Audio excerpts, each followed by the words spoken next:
I'm back, and you're watching the World News. I'm Randolf Jamias. We start the news in Qatar. The UN climate talks in Doha have delivered an agreement to extend the Kyoto Protocol for another term. Almost 200 countries have agreed to extend the weekend UN plan for fighting global warming until 2020. Here's more of the story. After several days of deadlocked talks, conference chairman Abdullah bin Hamad Al Attiyah finally rushed through the package of deals, termed the Doha Climate Gateway. Propose for adoption the amendment decisions contained in document CMP9, L9 and CMP L4 reference 1, conditional on the whole package. No objection. The talks were scheduled to close on Friday, but ran a whole day into extra time. Negotiations were paralyzed as rich and poor nations faced off on finance issues. An extension of Kyoto was finally approved, with the European Union, Australia, Switzerland and 8 other industrialized nations signing up for binding emissions cuts by 2020. They represent about 15% of global emissions. The protocol only locks in developed nations. It excludes major polluters such as China and India, as well as the United States, which refuses to ratify it. The package also includes an agreement to scale up funding to help developing countries deal with the effects of global warming. Developed countries have pledged a fund of $30 billion to cover the period from 2010 to 2012. They have also promised to scale up aid to $100 billion per year by 2020. But a decision on a timetable for future payments has been delayed until next year.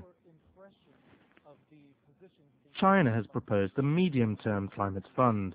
It wants developed countries to raise $20 billion per year between 2013 and 2015, as long-term financing falls into uncertainty in the wake of the global economic downturn. Ian McKinnell, CCTV. Meanwhile, the Croatian capital Zagreb was under 40 centimeters of snow on Saturday after blizzard conditions persisted overnight in the heaviest one-day snowfall the city has seen since 1955. More than 200 snow plows were sent to the streets in an effort to clear up the main roads as most traffic ground to a halt. Public transport, including buses and trams, were unable to run until Saturday afternoon. And in Germany, 8 people were killed when 2 small planes collided mid-air on Saturday near the town of Wolfersheim, around 30 kilometers away from the central German city of Frankfurt. Investigations at the site were difficult, according to Ottfried Hartmann, brigade officer in charge, as parts of the plane wrecks were spread across hundreds of meters on a field. It was not clear yet where the planes came from and where they were heading to. The identities of the victims were not confirmed yet. In entertainment, La Scala Opera House in Milan on Friday celebrated the start of its 2012-2013 season with Richard Wagner's Lohengrin, a disputed choice ahead of the bicentenaries of the famous German composer and his Italian rival Giuseppe Verdi. The performance, lasting nearly 5 hours, was produced by Klaus Guth and conducted by La Scala's Israeli-Argentinian musical director Daniel Barenboim. The choice of Lohengrin to open the season caused a stir in Italy, since next year is also the bicentenary of Verdi, the most famous Italian composer and a symbolic figure in Italian unification. La Scala defended itself against the row, pointing out that the season will see 7 Verdi performances. Back in China, skiing season in cities is now engulfed by winter, and skiing fans are flocking to suburban areas, which boasts of increasing number of fanatics. Thousands of skiing fans on a daily basis, and more Beijing residents are taking to winter sports as a way to stay active and have fun. And those who may have greater ambitions also warming up for the 10th Red Bull Nanshan Open. It will be held early next month. The 5-star TTR event has a prize purse of $50,000 and is the highest level slopestyle tournament in Asia. You'll see 6 top-level Chinese snowboarders match up against participants from around the world. And in sports news, the European Football Championship in 2020 is set to take place in cities spread across the continent to mark the event's 60th anniversary.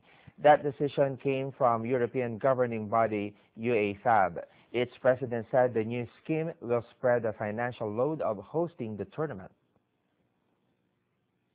European football fans can look forward to a party that spans the continent. The idea came from 80s football legend Michel Platini, now head of the UEFA. He first proposed a multi-city championship at the end of Euro 2012. And now the body's executive board has agreed. The main point is really to give more cities, more countries the possibility to host a celebration European championship, a Euro for Europe, to the whole of Europe. It's not yet clear which countries will host the matches. The bidding process is set to start early next year. Cities in 13 countries are said to be in the running, with Berlin one of the contenders. The German Football Association says the announcement is absolutely positive. Berlin fans can only hope that the party will touch down in their city too. To end our stories, Tim Clark of South Africa and Denmark's Morten Oro Madsen took the clubhouse lead in the rain-delayed and shortened opening round of the first Nelson Mandela Championship with 5 under par 60 on Saturday. Organizers cut the tournament in Durban to 2 rounds because of the unseasonable precipitation and shortened some holes to make par 65. Espen Kopstad of Norway was the first player out, and he finished the round on 1 under 64. Among the large South African contingent was Brandon Grace, who could only manage 1 over 66. His compatriot James Kingston did better, including an eagle at the 8 for his 2 under 63. Among those alongside Kingston was Spain's Pablo Larrazabal, who recorded 5 birdies and 3 bogeys, picking up 3 shots in his last 3 holes. And that concludes the world news. Hope to see you again next time. Stay tuned for the local news.